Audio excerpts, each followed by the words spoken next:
Hello दोस्तों, कैसे हैं आप सभी। उम्मीद है अच्छे होंगे, एकदम बढ़िया होंगे। दोस्तों, पिछली क्लास में हमने भारतीय संविधान की विशेषताएं देखी और हमने पढ़ा था कि भारत का संविधान विश्व का सबसे बड़ा लिखित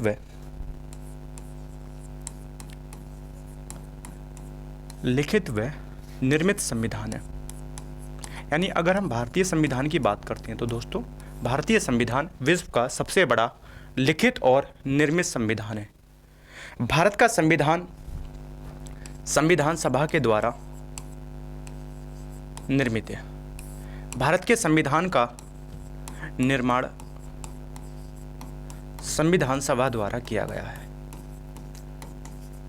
संविधान सभा द्वारा किया गया है। दोस्तों, संविधान सभा का निर्माण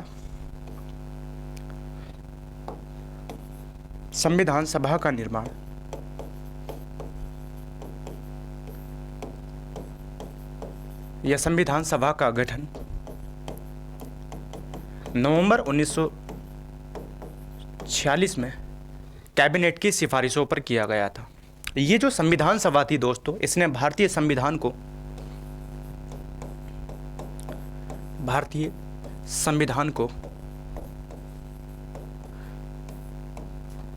26 नवंबर 1949 को अंगीकृत किया था और संविधान का कुछ भाग दोस्तों 26 नवंबर को ही लागू कर दिया गया था। यानी कुछ प्रावधान कौन कौन से प्रावधान थे दोस्तों? अनुच्छेद 5 की हम बात करते हैं, 6 की बात करते हैं, 7 की, 8 की, 9 की बात करते हैं दोस्तों, 60 की बात करते हैं, 324 की बात करते हैं, 366 की बात करते हैं दोस्तों, 367 की बात करते हैं, 379 की बात करते हैं, 380 की बात करते हैं और 388 की बात करते हैं। 391, 392, 393 और 394। यानी संविधान सभा भारतीय संविधान को 26 नवंबर 1949 को अंगीकृत कर देती है दोस्तों, और भारतीय संविधान के कुछ प्रावधानों को 26 नवंबर 1949 को ही लागू कर दिया गया था। ऐसा माना जाता है कि ये लगभग 16 आर्टिकल थे, लगभग 16 प्रावधान थे दोस्तों, जिनको 26 नवंबर 1949 को लागू कर दिया गया था। शेष जो प्रावधान था दोस्तों, संविधान का शेष प्रावधान कब लागू किया गया था दोस्तों? शेष प्रावधान को 26 जनवरी 1950 को लागू किया गया था। यानी भारतीय संविधान को कंप्लीटली 26 जनवरी 1950 को लागू किया गया था। दोस्तों, जब 26 जनवरी 1950 को भारतीय संविधान लागू किया गया था तो भारतीय संविधान में अनुच्छेदों की संख्या 395, भाग 22 और दोस्तों अनुसूचियों की संख्या कितनी? अनुसूचियों की संख्या थी 8 थी। यानी जब संविधान लागू किया गया था 26 जनवरी 1950 को, तो अनुच्छेदों की संख्या 395 थी, भागों की संख्या 22 थी और अनुसूचियों की संख्या 8 थी। लेकिन जैसे जैसे समय बीतता चला गया दोस्तों, वैसे वैसे संविधान में संशोधन के माध्यम से परिवर्तन होते चले गए। अगर हम वर्तमान समय की बात करते हैं दोस्तों, वर्तमान समय में अनुच्छेदों की संख्या 395 से बढ़कर लगभग 470 प्लस हो गई है। भागों की संख्या बढ़कर दोस्तों कितनी हो गई है? 22 से 25 हो गई है। और अनुसूचियों की बढ़कर कितनी हो गई है संख्या दोस्तों? 8 से 12 हो गई है। तो इसी क्रम में दोस्तों हम आज संविधान के भागों पर बात करेंगे, किस तरह से भारतीय संविधान के भाग बढ़े हैं दोस्तों, किस संशोधन के माध्यम से कौन से भाग को ऐड किया गया। यानी 1 से लेकर हम दोस्तों 22 भागों तक चर्चा करेंगे। भारतीय संविधान के भागों पर दोस्तों एक नज़र डालेंगे हम। भारतीय संविधान के भाग देखेंगे दोस्तों। ये जो दोस्तों भाग हैं, हम इनको 4 पार्टों में डिवाइड करके पढ़ेंगे दोस्तों। कितने पार्टों में डिवाइड करके पढ़ेंगे दोस्तों? 4 पार्टों में डिवाइड करके पढ़ेंगे। यानी याद करने के लिए दोस्तों, याद करने की सहूलियत के लिए हम इनको 4 पार्टों में डिवाइड करके पढ़ेंगे। पहले पार्ट में दोस्तों हम भाग 1 से 4 तक पढ़ेंगे दोस्तों, और दूसरे पार्ट में दोस्तों हम 5 से 10 तक पढ़ेंगे दोस्तों, और तीसरे पार्ट में हम भाग 5 से भाग 10 तक पढ़ेंगे दोस्तों, और तीसरे पार्ट में हम पढ़ेंगे भाग 11 से 20 तक पढ़ेंगे, और दोस्तों चौथे पार्ट में हम भाग 21 और 22 को पढ़ेंगे। यानी याद करने की सहूलियत के लिए दोस्तों हम भारतीय संविधान के भागों को 4 पार्टों में डिवाइड करके पढ़ते हैं। पहले पार्ट में हम भाग 1 से लेकर भाग 4 तक चर्चा करेंगे। दूसरे पार्ट में दोस्तों भाग 5 से लेकर भाग 10 तक हम चर्चा करेंगे। तीसरे पार्ट में दोस्तों भाग 11 से भाग 20 तक पढ़ेंगे, और चौथे पार्ट में हम 21वें 22 भाग को क्या है पढ़ेंगे। तो इस तरह से दोस्तों हमें आसानी भी रहेगी याद करने में चीज़ों को दोस्तों, और आसानी से चीज़ें याद भी हो जाती हैं, क्योंकि जितनी बड़ी चीज़ें होती हैं दोस्तों उसे तोड़कर अगर पढ़ा जाएगा तो वो आसानी से याद हो जाती है। यानी अगर हम पहले पार्ट की बात करते हैं तो दोस्तों संख्या की बात, विषय वस्तु देखेंगे, और क्या देखेंगे दोस्तों, अनुच्छेद की हम बात करेंगे। यानी अगर हम संख्या की बात करते हैं तो दोस्तों भाग 1, और भाग 1 किसका प्रावधान करता है? भाग 1 करता है दोस्तों संघ और उसका राज्य क्षेत्र, राज्य क्षेत्र की बात करता है। किसकी बात करता है दोस्तों? राज्य क्षेत्र की बात करता है। और कहां से कहां तक है दोस्तों? अगर अनुच्छेदों की बात करते हैं तो 1 से 4 तक अनुच्छेदों का प्रावधान करता है। यानी हम पार्ट 1 में दोस्तों भाग 1 को पढ़ेंगे। भाग 1 है हमारा संघ और उसका राज्य क्षेत्र, और अनुच्छेदों की बात करते हैं तो 1 से लेकर 4 तक अनुच्छेदों का प्रावधान कर रखा है। दूसरे की अगर हम बात करते हैं दोस्तों, भाग 2 की अगर हम बात करते हैं तो उसमें नागरिकता का प्रावधान कर रखा है। नागरिकता, सिटीजनशिप की बात की गई है। और कहां से कहां तक है दोस्तों? ये 5 से लेकर 11 तक, यानी अनुच्छेद 5 से अनुच्छेद 11 तक नागरिकता का प्रावधान कर रखा है। भाग 3 की अगर हम बात करते हैं दोस्तों, भाग 3 में किसका प्रावधान कर रखा है? मौलिक अधिकारों का प्रावधान कर रखा है। किसका प्रावधान कर रखा है दोस्तों? मौलिक अधिकारों का प्रावधान कर रखा, फंडामेंटल राइट्स की बात की गई है। और अनुच्छेद 12 से 35 तक मौलिक अधिकारों का प्रावधान कर रखा है। जबकि भाग 4 की अगर हम बात करते हैं दोस्तों, तो भाग 4 में किसका प्रावधान कर रखा? राज्य के नीति निर्देशक तत्वों का, नीति निर्देशक तत्वों का प्रावधान कर रखा है। और दोस्तों कहां से कहां तक है ये? अनुच्छेद 36 से अनुच्छेद 51 तक राज्य के नीति निर्देशक तत्वों का प्रावधान कर रखा। दोस्तों भाग 4 का मूल संविधान का पार्ट नहीं था, इसको बाद में जोड़ा गया था। 4 के काम में दोस्तों किसका प्रावधान कर रखा है? मौलिक कर्तव्यों का प्रावधान कर रखा है, इसको बाद में जोड़ा गया था। कौन से संविधान संशोधन के तहत दोस्तों? 42वां संविधान संशोधन किया गया था 1976 में, और दोस्तों अनुच्छेद 51 का जोड़ा गया था। यानी ये जो दोस्तों पहला पार्ट है इसमें क्या है? 4 भागों को देखते हैं। यानी एक नया भाग जोड़ा गया था, इसे अगर हम शामिल कर लेते हैं तो 5 भागों को देखते हैं। दोस्तों इन्हें याद करने का एक आसान तरीका है। अगर हम बात करें दोस्तों संविधान की, तो संविधान किसी क्षेत्र के लिए बनाया गया होगा। ऐसा तो नहीं है दोस्तों संविधान बना दिया गया होगा, कोई ना कोई क्षेत्र होगा दोस्तों, उस क्षेत्र के लिए संविधान बनाया गया। तो जिस क्षेत्र के लिए संविधान बनाया गया उस क्षेत्र का प्रावधान संविधान के भाग 1 में कर रखा है। तो भाग 1 में क्या कर रखा है? संघ और उसके राज्य क्षेत्र के बारे में प्रावधान कर रखा है, और अनुच्छेद 1 से लेकर अनुच्छेद 4 तक इसका प्रावधान कर रखा है। दोस्तों वो जो क्षेत्र है जिस क्षेत्र के लिए संविधान बनाया गया था उस क्षेत्र में कुछ लोग रह रहे होंगे, कुछ नागरिक रह रहे होंगे, तो दूसरे भाग में उनकी नागरिकता का प्रावधान कर रखा है, नागरिकता का प्रावधान कर रखा है, और अनुच्छेद 5 से लेकर अनुच्छेद 11 तक नागरिकता का प्रावधान कर रखा है। दोस्तों उस क्षेत्र के जो नागरिक होंगे उनके कुछ अधिकार होंगे, यानी उनको अधिकार दे रखे हैं, तो मौलिक अधिकारों का प्रावधान कर रखा है भाग 3 में। और कहां से कहां तक? अनुच्छेद 12 से लेकर अनुच्छेद 35 तक मौलिक अधिकारों का प्रावधान कर रखा है। दोस्तों वो जो क्षेत्र है उसको राज्यों में डिवाइड कर दिया गया था, और राज्यों से ऐसी अपेक्षाएं की जा रही थी कि राज्य नीति बनाते समय इन बातों को ध्यान में रखेगा। यानी किन बातों को? जो जिसका उल्लेख भारतीय संविधान के भाग 4 में कर रखा है। तो राज्य के नीति निर्देशक तत्वों का प्रावधान कहां कर रखा है दोस्तों? भाग 4 में कर रखा है, और 36 से लेकर 51 तक राज्य के नीति निर्देशक तत्वों का प्रावधान कर रखा है। दोस्तों ये जो क्षेत्र है इसमें नागरिक रह रहे हैं, उनके कुछ कर्तव्य हैं दोस्तों, राज्यों के लिए भी कुछ अपेक्षाएं की जा रही हैं राज्यों से।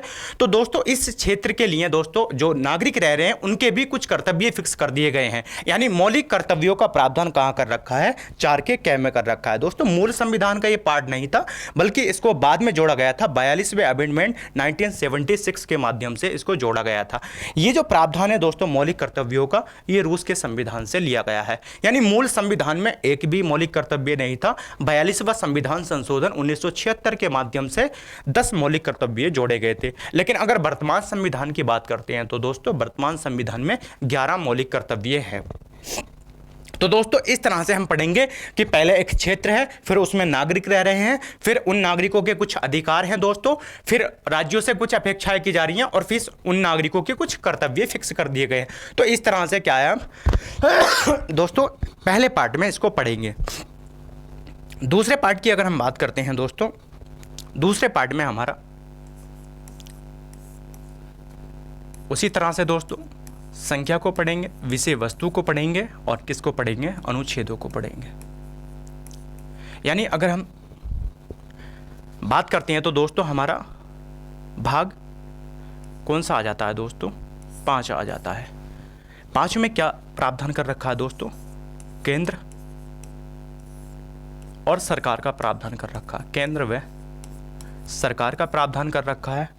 और अनुच्छेद की अगर हम बात करते हैं तो दोस्तों 52 से लेकर 151 तक, 52 से 151 अनुच्छेदों तक दोस्तों क्या है? केंद्र और सरकार का प्रावधान कर रखा है। इसके बाद दोस्तों भाग 6 की हम बात करते हैं तो भाग 6 में राज्यों का प्रावधान कर रखा है, राज्य और सरकार का प्रावधान कर रखा है दोस्तों। और कहां से कहां तक है ये दोस्तों? 152 से 237 तक प्रावधान कर रखा है, यानी अनुच्छेद 152 से 237 तक प्रावधान कर रखा। भाग अगर हम 7 की बात करते हैं दोस्तों तो भाग 7 में प्रथम अनुसूची में दोस्तों अनुसूची का खंड ख दोस्तों, खंड ख जो राज्यों से संबंधित है दोस्तों, जो किससे संबंधित है? राज्यों से संबंधित है, राज्यों से संबंधित है, उसका प्रावधान कर रखा है, जो राज्यों से संबंधित है। और कहां से कहां तक है दोस्तों? ये अनुच्छेद 238 में इसका प्रावधान कर रखा है। लेकिन ये दोस्तों प्रावधान यानी ये 7वां जो भाग है दोस्तों, इसको समाप्त कर दिया गया है। किसके माध्यम से? 7वां संविधान संशोधन किया गया था 1956 में। और भाग 7 को दोस्तों क्या कर दिया गया था? समाप्त कर दिया गया था, निरस्त कर दिया गया था। भाग 8 की अगर हम बात करते हैं दोस्तों, भाग 8 की बात करते हैं दोस्तों तो किसका प्रावधान कर रखा है दोस्तों? केंद्र शासित प्रदेशों का। किसका? केंद्र शासित प्रदेशों का प्रावधान कर रखा। और कहां से कहां तक दोस्तों? 239 से लेकर 242, आर्टिकल 239 से लेकर आर्टिकल 242 तक केंद्र शासित यूनियन टेरिटरी का प्रावधान कर रखा है। भाग 9 की बात करते हैं दोस्तों तो 9 में किसका प्रावधान कर रखा है? पंचायतों का। किसका दोस्तों? पंचायतों का प्रावधान कर रखा है। और आर्टिकल की बात करते हैं तो आर्टिकल 243 में इसका प्रावधान कर रखा है। दोस्तों मूल संविधान का तो पार्ट नहीं था, इसको बाद में जोड़ा गया था। 9 के का की बात कर लेते हैं दोस्तों। इसमें क्या है? नगर पालिकाएं हैं, नगर पालिकाओं का प्रावधान कर रखा है। और दोस्तों ये कौन से संविधान संशोधन के माध्यम से जोड़ा गया था? ये 74वां संविधान संशोधन 1992 के माध्यम से जोड़ा गया था। और इसका प्रावधान भी कहाँ कर रखा है दोस्तों? 243 में कर रखा है।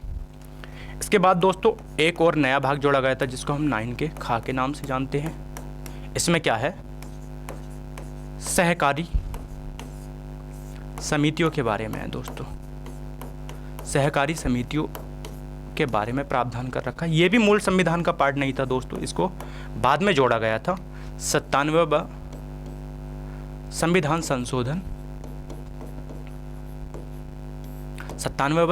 संशोधन 2011 के माध्यम से जोड़ा गया था। और इसका प्रावधान भी कहाँ रखा? आर्टिकल 243 में कर रखा है दोस्तों। इसके बाद भाग 10 की अगर हम बात करते हैं दोस्तों, तो भाग 10 में क्या प्रावधान कर रखा है? भाग 10 में अनुसूचित जाति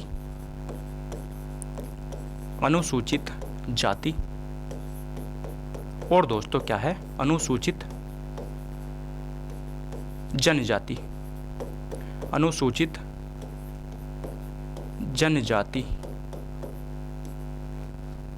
जनजातियों से संबंधित प्रावधान है। अनुसूचित जनजातियों से संबंधित प्रावधान है दोस्तों। और इसका प्रावधान कहाँ कर रखा है दोस्तों? अनुच्छेद 244 में कर रखा है। यानी पहला पार्ट हम किस तरह से पढ़ेंगे वो दोस्तों मैंने आपको बता दिया था। दूसरे अगर हम पार्ट की बात करते हैं तो दोस्तों इसमें हमारा क्या है? अनुच्छेद 5 से लेकर अनुच्छेद 10 तक हम भाग 5 से लेकर दोस्तों क्या है? भाग 10 तक हम इसको पढ़ेंगे। यानी भाग 5 की बात करते हैं तो दोस्तों हमारे यहाँ पर सबसे ऊपर कौन होता है? सबसे ऊपर हमारे यहाँ पर केंद्र है। केंद्र और सरकार की हम बात करेंगे तो भाग 5 में केंद्र और सरकार की बात की गई है। अनुच्छेद 52 से लेकर 151 तक इसका प्रावधान कर रखा है। दोस्तों केंद्र से नीचे कौन होता है? राज्य होते हैं। यानी सबसे टॉप पे हमारा केंद्र है, उससे नीचे क्या है? राज्य। तो राज्यों की बात करेंगे तो भाग 6 में हमारा क्या आ जाएगा? राज्य और सरकारें आ जाएंगी। 152 से लेकर 237 तक इसका प्रावधान किया गया है। दोस्तों भाग 7 में राज्यों से ही संबंधित है। यानी पहली अनुसूची का खंड ख है जो राज्यों से ही संबंधित है। दोस्तों इसको समाप्त कर दिया गया था। मूल संविधान का पार्ट था लेकिन वर्तमान संविधान में ये नहीं है, बल्कि इसको 7वां संविधान संशोधन किया गया था 1956 में और इसको समाप्त कर दिया गया था। यानी जब राज्यों का पुनर्गठन किया गया था दोस्तों, तो राज्यों के पुनर्गठन के समय ही भाग 7 को समाप्त कर दिया गया था। दोस्तों राज्यों से नीचे क्या होते हैं? केंद्र शासित प्रदेश होते हैं, यूनियन टेरिटरी होते हैं। तो भाग 8 में यूनियन टेरिटरी की बात की गई है, केंद्र शासित प्रदेशों की बात की गई है।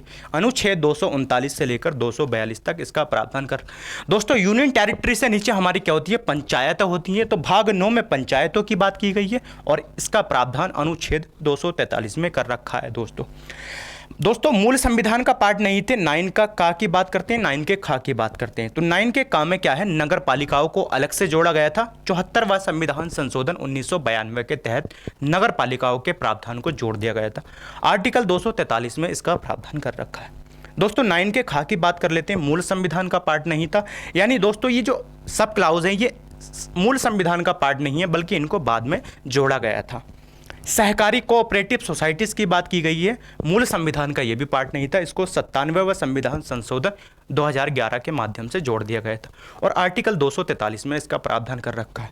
उसके बाद दोस्तों अनुसूचित, उससे नीचे क्या होता है? सबसे नीचे क्या होता है? अनुसूचित जाति और अनुसूचित जनजातियों क्षेत्रों से संबंधित प्रावधान कर रखे हैं। और कहाँ कर रखे हैं? 244 में कर। यानी सबसे पहले हम केंद्र को पढ़ेंगे, फिर राज्यों को पढ़ेंगे, यूनियन टेरिटरी की हम बात करेंगे दोस्तों, पंचायतों की बात करेंगे और उसके बाद हमारा क्या आ जाएगा? हमारी SC ST एरियाज के बारे में प्रावधान कर रखा।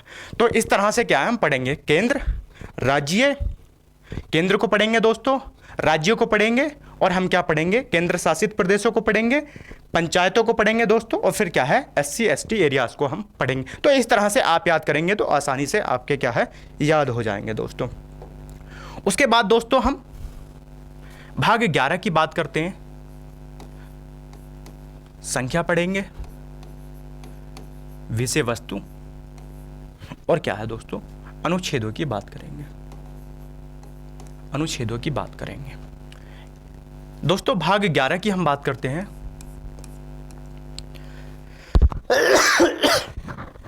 भाग 11 की हम बात करते हैं दोस्तों। तो भाग 11 में केंद्र व राज्यों के बीच संबंध, बीच क्या है दोस्तों, संबंध है। और कहां से कहां तक प्रावधान कर रखा है दोस्तों, 245 से 263 आर्टिकल तक इसका प्रावधान कर रखा है। भाग दोस्तों 12 की बात करते हैं हम। 12 की बात करते हैं तो दोस्तों वित्त, संपत्ति, संविदाएं और क्या है, वाद विवाद का प्रावधान कर रखा है। संविधाएं वाद विवाद का प्रावधान कर रखा है। और इसका प्रावधान दोस्तों कहां से कहां तक कर रखा है, 264 से लेकर 300 तक कर रखा है दोस्तों। आर्टिकल 264 से आर्टिकल 300 तक इसका प्रावधान कर रखा है। भाग 13 की अगर हम बात करते हैं दोस्तों, इसमें क्या प्रावधान कर रखा है, भारत के राज्य क्षेत्र के भीतर व्यापार वाणिज्य और क्या है, समागम का प्रावधान कर रखा है। और ये कहां से कहां तक कर रखा है ये दोस्तों, ये आर्टिकल 301 से आर्टिकल 307 तक कर रखा है। इसके बाद दोस्तों क्या कर रखा है, भाग 14 की अगर हम बात करते हैं तो 14 में क्या प्रावधान कर रखे हैं, केंद्र व राज्यों के अधीन सेवाएं, केंद्र व राज्यों के अधीन सेवाएं, केंद्र व राज्यों के अधीन सेवाएं। और दोस्तों इसका प्रावधान कहां से कहां तक कर रखा, 308 से लेकर 323 तक कर रखा है। इसके बाद दोस्तों मूल संविधान का पार्ट नहीं था, इसको बाद में जोड़ा गया था। 14 के का की अगर हम बात कर लेते हैं, क्या प्रावधान कर रखा है दोस्तों, अधिकरण की बात की गई है, ट्रिब्यूनल्स की बात की गई है, अधिकरण की बात की गई है। और इसका प्रावधान कहाँ कर रखा है दोस्तों, इसका प्रावधान भी आर्टिकल 323 में कर रखा है। इसके बाद दोस्तों भाग 15 की बात कर लेते हैं। 15 में क्या है, निर्वाचन आयोग का प्रावधान कर रखा है, निर्वाचन की बात की गई है। और इसका प्रावधान कहाँ कर रखा है दोस्तों, आर्टिकल 324 से 329 तक इसका प्रावधान कर रखा है दोस्तों। भाग 16 की अगर हम बात करते हैं तो भाग 16 में किसका प्रावधान कर रखा है दोस्तों, कुछ वर्गों के लिए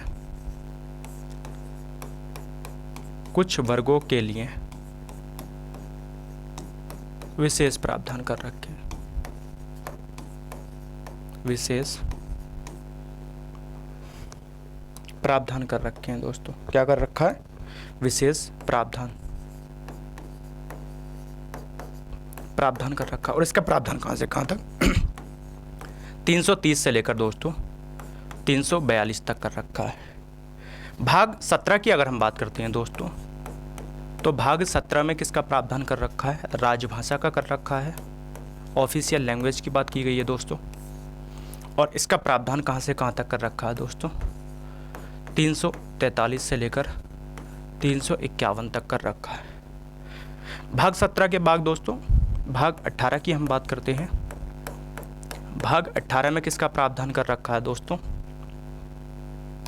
राष्ट्रीय आपात का प्रावधान कर रखा है। ये जो राष्ट्रीय आपात है दोस्तों, इसका कहां से कहां तक कर रखा है, अनुच्छेद 352 से लेकर 360 तक कर रखा है। भाग 19 की अगर हम बात करते हैं दोस्तों, भाग 19 की अगर हम बात करते हैं तो दोस्तों विविध का प्रावधान कर रखा है।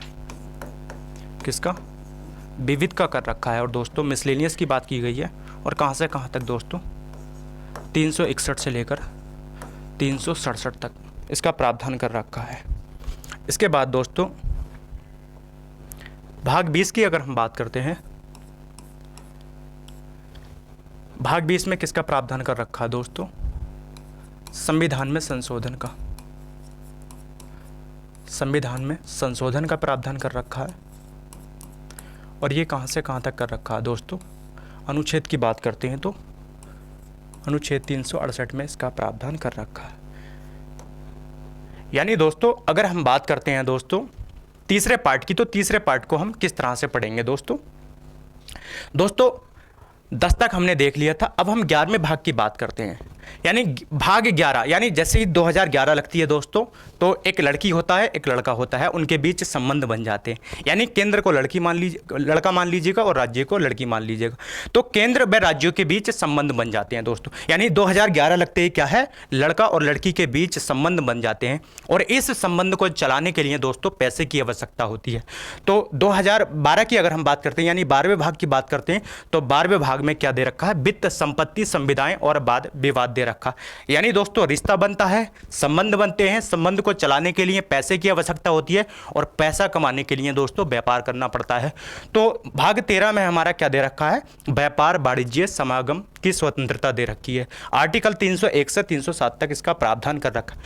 दोस्तों जब व्यापार डूब जाता है तो लड़की छोड़कर चली जाती है, तो लड़का वेल एजुकेटेड होता है और वो क्या है? यूपीएससी की तैयारी करता है, यानी सिविल सर्विसेज की तैयारी करता है। तो क्या दे रखा है दोस्तों? भाग 14 में केंद्र और राज्यों के बीच अधीन जो सेवाएं हैं उनका प्रावधान कर रखा है 308 से 323 तक। लड़की दोबारा आ जाती है लड़के के पास, और लड़के पर क्या है दोस्तों? केस कर देती है, और लड़के का केस कहाँ चलता है? ट्रिब्यूनल्स में चलता है, अधिकरण में चलता है। तो 14 का क्या है दोस्तों? ये अधिकरण की बात की गई है। मूल संविधान का तो पार्ट नहीं था दोस्तों, इसको 42वां संविधान संशोधन 1976 में इसको जोड़ा गया था। 323 में इसका प्रावधान कर रखा है। दोस्तों जैसे ही लड़के की नौकरी चली जाती है, लड़का समझदार होता है, लड़का चालाक होता है, और क्या करता है? यूपीएससी दोस्तों क्या करता है? वो चुनाव लड़ता है, निर्वाचन यानी चुनाव लड़ता है। तो भाग 15 में हमारा क्या दे रखा है दोस्तों? चुनाव का प्रावधान कर रखा है, चुनाव आयोग का 324 से लेकर 329 तक प्रावधान। जैसे ही दोस्तों लड़का चुनाव जीतता है तो क्या करता है? वो कुछ वर्गों के लिए विशेष प्रावधान कर देता है। जैसे ही चुनाव आप जीतेंगे तो कुछ आपने वादे कर रखे होंगे, तो दोस्तों जैसे ही वो चुनाव जीतता है तो कुछ वर्गों के लिए विशेष प्रावधान कर रखा है। तो कुछ वर्गों के लिए विशेष प्रावधान कर रखा है दोस्तों 330 से लेकर 342 तक इसका प्रावधान किया। और किन वर्गों के लिए दोस्तों? उन वर्गों के लिए जो ऑफिशियल लैंग्वेज को पसंद करते हैं, राजभाषा को पसंद करते हैं। तो भाग हमारा 17 में दोस्तों क्या है? राजभाषा का प्रावधान कर रखा है। आर्टिकल 343 से 351 तक इसका प्रावधान किया गया। दोस्तों लड़का जैसे ही राजभाषा को पसंद करते हैं उनके लिए विशेष प्रावधान करता है। तो दोस्तों एक जन आंदोलन खड़ा हो जाता है और प्रोटेस्ट करने लगते हैं लोग, और जब प्रोटेस्ट करते हैं तो दोस्तों क्या लगाना पड़ता है? आपातकाल लगाना पड़ता है। तो भाग हमारा 18 में क्या है? आपातकाल का प्रावधान कर रखा है। 352 से 360 तक इसका प्रावधान कर रखा है दोस्तों। जैसे ही आपातकाल लगता है दोस्तों, तो जो प्रावधान किए गए थे उन प्रावधानों को दोस्तों मिसलेनियस में डालना पड़ता है, यानी विविध में डालना पड़ता है। तो भाग 19 में क्या है? मिसलेनियस का प्रावधान कर रखा, विविध का 361 से लेकर 367 तक इसका प्रावधान कर रखा है दोस्तों। और जैसे ही दोस्तों इसे मिसलेनियस में डालेंगे तो उसमें क्या करना पड़ेगा? संविधान में संशोधन करना पड़ेगा। तो भाग 20 में क्या प्रावधान कर रखा है? संविधान में संशोधन का प्रावधान कर रखा है। अनुच्छेद 368 में इसका प्रावधान किया गया है। उसके बाद दोस्तों हमारा भाग क्या आ जाता है? 21 आ जाता है। 21 में क्या प्रावधान कर रखा है?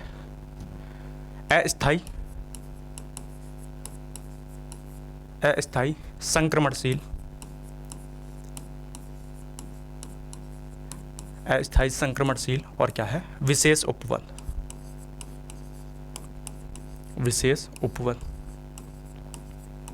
विशेष उपबंध का प्रावधान कर रखा है दोस्तों। इसका प्रावधान कहां से कहां तक कर रखा है? अनुच्छेद 369 से 392 तक इसका प्रावधान कर रखा है। भाग 22 आ जाता है दोस्तों। भाग 22 में संक्षिप्त नाम दे रखा है दोस्तों। संक्षिप्त नाम, प्रारंभ के बारे में प्रावधान कर रखा है। संक्षिप्त नाम प्रारंभ, हिंदी में प्राधिकृत पाठ, हिंदी में प्राधिकृत पाठ और क्या है, निरसन के बारे में प्रावधान कर रखा है। इसका प्रावधान कहाँ से कहाँ तक कर रखा है दोस्तों? अनुच्छेद 393 से अनुच्छेद 395 तक कर रखा है। यानी अगर हम बात करते हैं तो दोस्तों ये आ जाता है, यानी 4 पार्टों में हमने डिवाइड करके पढ़ा था भागों को दोस्तों। तो कुल मिलाकर अगर हम देखें तो दोस्तों हमारे जो नए भाग जोड़े गए थे वो कौन कौन से जोड़े गए थे दोस्तों? एक तो हमने 4 का आपको बताया था, ये जोड़ा गया था दोस्तों। एक हमारा 9 का जोड़ा गया था और दूसरा 9 का खा जोड़ा गया था दोस्तों। और कौन सा जोड़ा गया था? 14 का जोड़ा गया था। यानी अगर हम बात करते हैं तो मूल संविधान में 22 भाग थे और 4 ये जोड़े जाते हैं, तो 22 और प्लस के 4 कितने हो जाते हैं दोस्तों? 26 भाग हो जाते हैं। और मैंने आपको बताया था कि 7वां संविधान संशोधन किया गया था 1956 में और भाग 7 को समाप्त कर दिया गया था। तो एक भाग अगर इसमें से निकाल देते हैं तो भाग कितने बचते हैं? वर्तमान में हमारे 25 भाग बचते हैं। तो वर्तमान में 25 भाग है। और पढ़ना किस तरह से है मैंने आपको बता दिया है, याद किस तरह से करना। एक क्षेत्र है, उसमें नागरिक रह रहे हैं दोस्तों, उन नागरिकों के कुछ अधिकार हैं, उस क्षेत्र के कुछ निर्देश दिए गए हैं उस क्षेत्र को कुछ दोस्तों, और फिर उस क्षेत्र के लिए कुछ क्या है, कर्तव्य फिक्स कर दिए गए हैं। फिर मैंने बताया था सबसे टॉप पे क्या रहेगा? हमारा केंद्र रहेगा दोस्तों। सबसे ऊपर क्या रहेगा? केंद्र रहेगा। फिर राज्य रहेगा दोस्तों। फिर राज्य के नीचे हमारा यूनियन टेरिटरी आ जाएंगी। यूनियन टेरिटरी के नीचे पंचायतें आ जाएंगी दोस्तों। पंचायतों के नीचे क्या आ जाएगा? हमारा SC ST से संबंधित प्रावधान आ जाएंगे। उसके बाद मैंने आपको बताया था दोस्तों 11 में रिश्ते बन जाते हैं दोस्तों, और रिश्तों को चलाने के लिए पैसों की आवश्यकता होती है और पैसे कमाने के लिए व्यापार करना पड़ता है दोस्तों। और जब व्यापार डूब जाता है दोस्तों तो क्या करना पड़ता है? तैयारी करनी पड़ती है। तो केंद्र व राज्यों के अधीन जो सेवाएं उनकी बात की गई है। और जब नौकरी दांव पर लगती है तो ट्रिब्यूनल्स में केस चलता है, और केस चलने के बाद फिर क्या है? चुनाव लड़ता है। चुनाव लड़ने के बाद दोस्तों क्या करता है? वो कुछ वर्गों के लिए विशेष प्रावधान कर देता है। और किन वर्गों के लिए करता है? जो राजभाषा को पसंद करते हैं। और जैसे ही ये प्रावधान करता है तो जन आंदोलन खड़ा हो जाता है, राष्ट्रीय आपात लगाना पड़ता है। और राष्ट्रीय आपात लगाने के बाद दोस्तों क्या है, वो जो प्रावधान किया गया था उसको विविध में डालना पड़ता है, और विविध में डालने के लिए संविधान में संशोधन करना पड़ता है। उसके बाद दोस्तों भाग 21 की हमने बात करी थी दोस्तों, अस्थायी संक्रमणशील विशेष उपबंध के बारे में। और फिर क्या है? संक्षिप्त नाम के बारे में दे रखा है। भाग 22 में प्रारंभ, हिंदी में प्राधिकृत पाठ के बारे में। तो इस तरह से दोस्तों आप याद करेंगे, आसानी से चीज़ें याद भी हो जाएंगी। तो दोस्तों मिलते हैं अगली क्लास में।